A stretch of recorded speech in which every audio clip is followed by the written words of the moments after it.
The Indiana Pacers sent the Milwaukee Bucks on an early vacation with a 120-98 victory over the 3 seed, who managed to get Damian Lillard out of his walking boot and onto the court where he scored 28 points. Should they have kept him on the shelf? Uh, now that the game is over, perhaps. But he did okay in the game. He didn't wince a lot. I didn't. Achilles was hurting him. I didn't see it, but at the end of the day, Chris Middleton needed some help. He couldn't have been out there by himself. So it was only fair that Damian Lillard stepped in, got out of his walking boot to help out. I think it was only right. Yeah. Yeah. He owed the Milwaukee Bucks that, I think. Okay. Now, I think the story of this game was the Indiana Pacers bench. 50 points off of their bench. It was basically the Obi Toppin and TJ McConnell show. I said Obi Toppin did wow. I was impressed. Now, TJ McConnell, I always like to see him come in and be savvy. I like that. But Obi Toppin shocked me. He was in his bag, and I couldn't believe it. I'm quite sure the Bucks did not account for him. I'm quite sure they did. Oh, Because he did that. no. Yeah. Yeah. Because if you look at his track record, he didn't show up like this.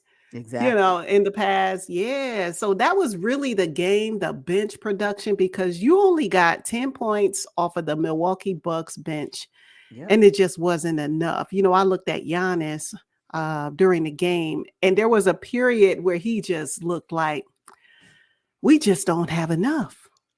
We He needed just something don't else. have enough. And for him, not to be able to participate. Right. And some people had him in the MVP conversation. I know it had to be so frustrating for him to watch his team go down like this. Yeah, you know what? Especially when if he had played, they would have won. Like he is that impactful to the Bucks wins that when he is not there, it is detrimental to their team. And we experienced that just now. And to your point, even with them, they still need to kind of revamp for next season to come out how they're going to improve their bench because the Pacers walked all over them. The bench Yeah. dog walked. The Milwaukee Bucks. 50 points, 50 plus points. Unreal. So how do you win with that? When Yeah. what were they supposed to do? And Uh, rightfully so, the Pacers should have won this series since Giannis did not play. It would have been really bad had Giannis not played and the Pacers would have went home. So no, I don't think they were supposed to go home because the Bucks actually gave them their out. I mean, their advancement because Giannis wasn't there. So, and again, Damian Lillard for me is still not enough. He's just still not enough. He just cannot carry a franchise himself. I'm sorry. So, Yeah, and I'm pretty sure that's his mood this morning. After the game, I just know he's like, God, I moved from the Portland Trailblazers to come here only to experience the same thing in Milwaukee. He's got to be frustrated. to experience the same thing and out in round one, unbelievable. Wow. Yeah, no. So I'm sorry, y'all. I don't know what to tell you, Bucks fans, but the Pacers ate y'all up in that last game. They just did. So, and they were excited. And for me, Aaron Neesmith, I like him. Woo, he was all over the place, and that hustle.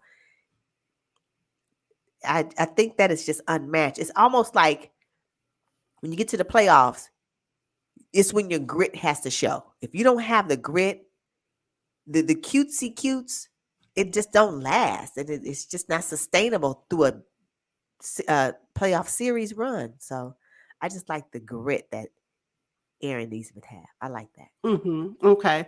Now, speaking of grit, Pat Beverly. Uh-huh. We got to talk about Pat Beverly. He was out of pocket, out of line, throwing the ball in the stands to the fan.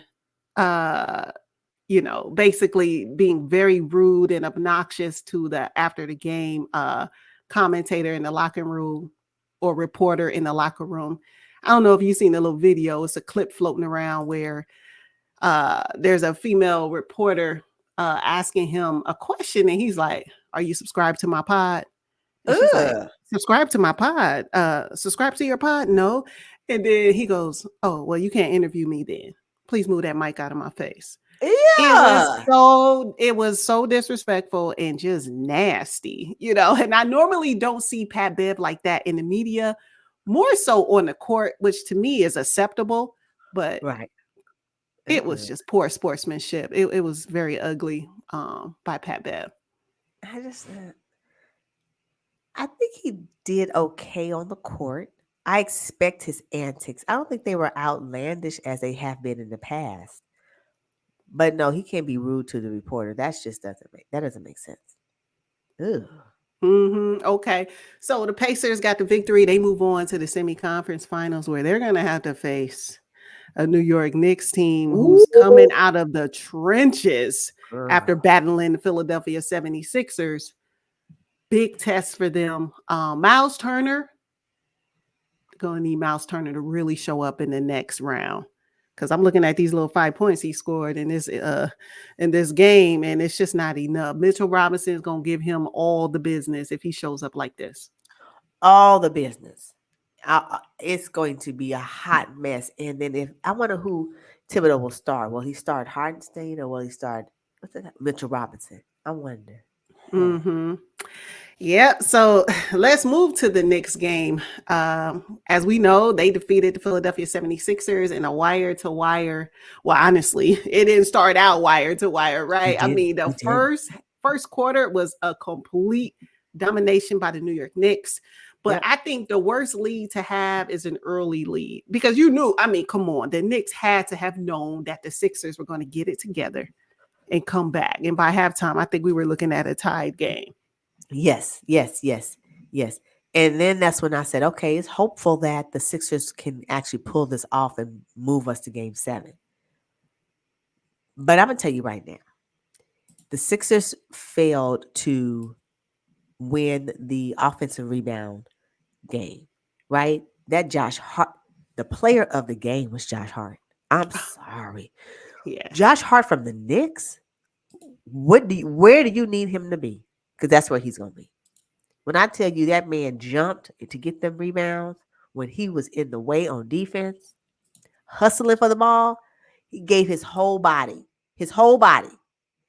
for the game. And I loved every minute of it. Yeah, Josh Hart.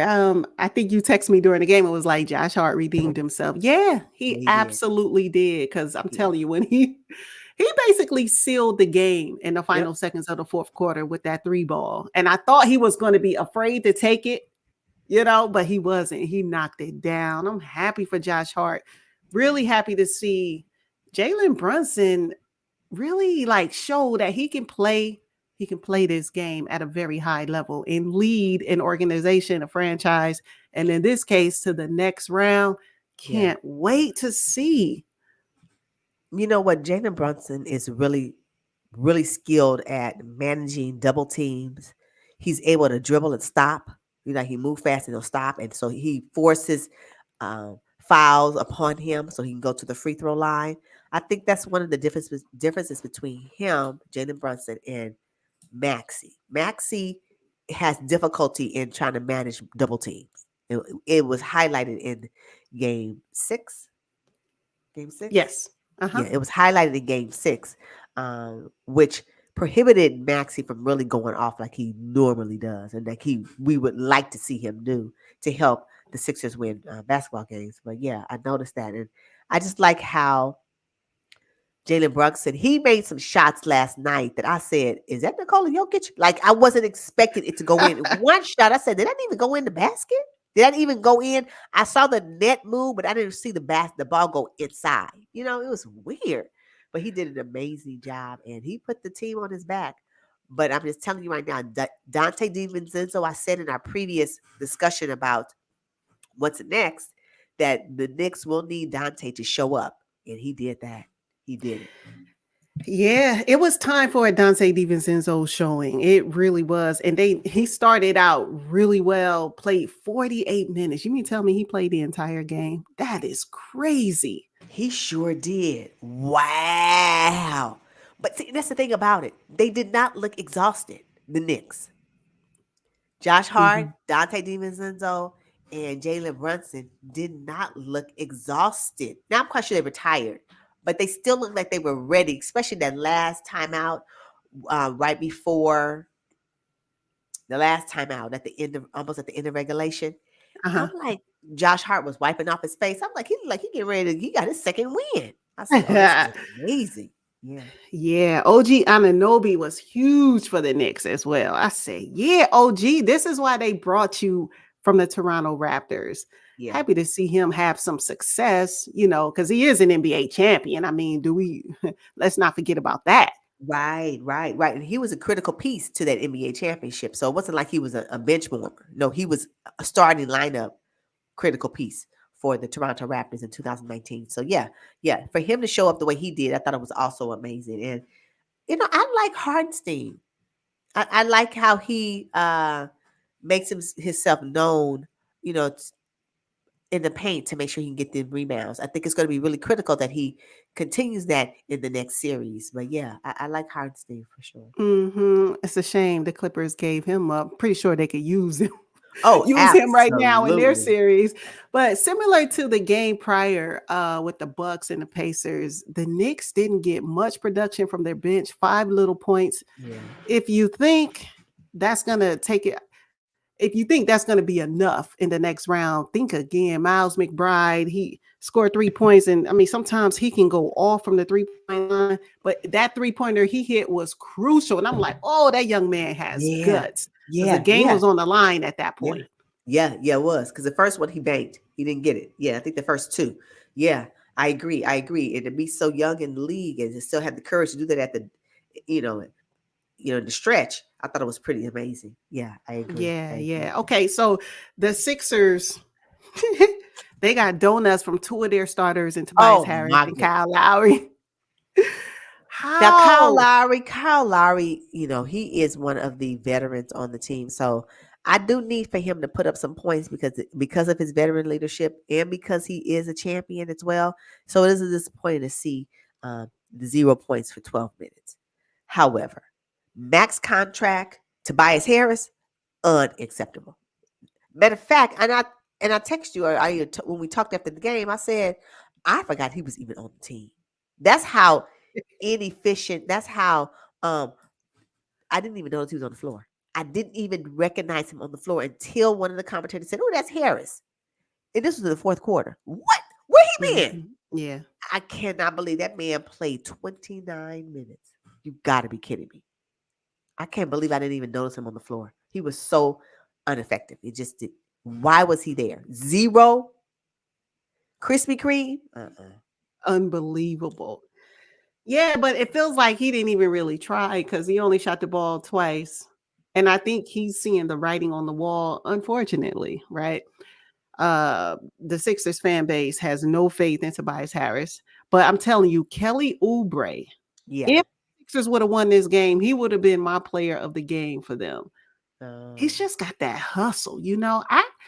I really like him, and I know Nicholas Batum hit some critical shots as well. He would be Buddy, my second runner up. Yeah, Buddy Hield. that's right. Oh my goodness.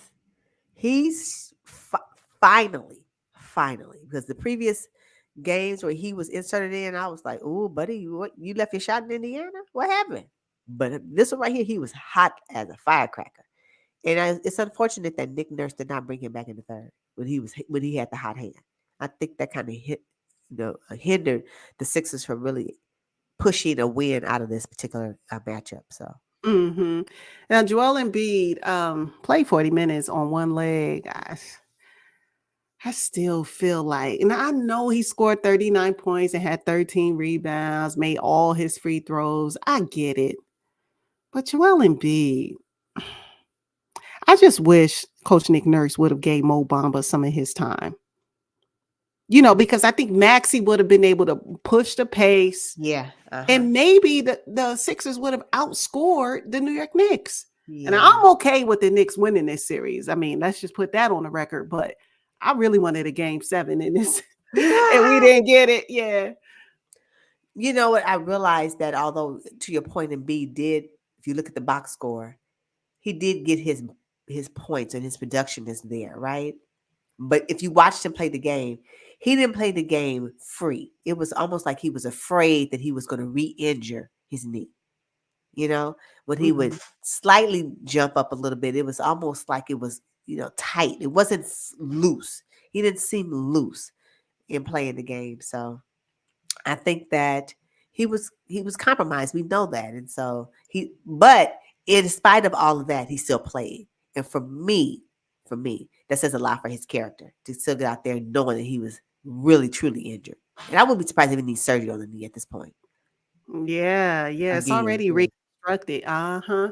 Uh-huh. Okay, yeah, because I noticed after the game, he kinda looked like, "Oh, good, I get to rest my knee now." Yeah, There yeah, was a yeah. level there was a sigh of relief from him.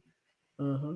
Alright, so the New York Knicks get the victory 118 to 115. What's taking place tonight? I think we have a couple elimination games, right? Got to at this point. At this point, I'm going to say two teams are going home tonight. Really? Oh, Uh, nah, I think we're oh going no, I take to that back. I take that back. One team is going home tonight. I think okay, another game is most definitely going to go to game 6. Go to game 7. okay. Yeah, there's going to be a series tie. What you think? Which game you think I'm thinking about? Um, I think the Clippers Mavs. Are you talking about that series is going to No, 7 not at games? all. Not at all. Not at all. Cavs Magic, game 7. Okay. In the working. Yeah. Yeah. Now, hey, I'm looking for the Orlando Magic to win tonight and also the series. It's going to be tough for them because the last game, I think they lost by 1 point, and Paolo Banchero just looked so like, oh, he was just so upset behind that because they really could have won that game in Cleveland. But now they're going back home, and I think they'll tie the series tonight. Mm-hmm. I agree. Um, Donovan I Mitchell has all I think the pressure is on the Cleveland Cavaliers. I think the Magic can play freely, like, hey, we're here. Nobody Yep. expected us to be here, so let's just go out and play. Right. Right. I agree. Uh-huh. And then we have the Clippers and the Mavs. Mm, mm, mm. This series right here in Dallas, I think it ends tonight. Clippers is going home. Clippers must go home. I wouldn't say must. I think that's a little harsh, but Clippers should go home tonight. If the Mavericks play like they played in game 5, Clippers can hang it up. Hang it up. And if James Harden doesn't show up, it's most definitely a wrap. Yep, no way around it. No Okay, way around so it. Yep. all right, so looking forward to tonight's games. We're gonna see who is going fishing, and then we'll pick it up from there.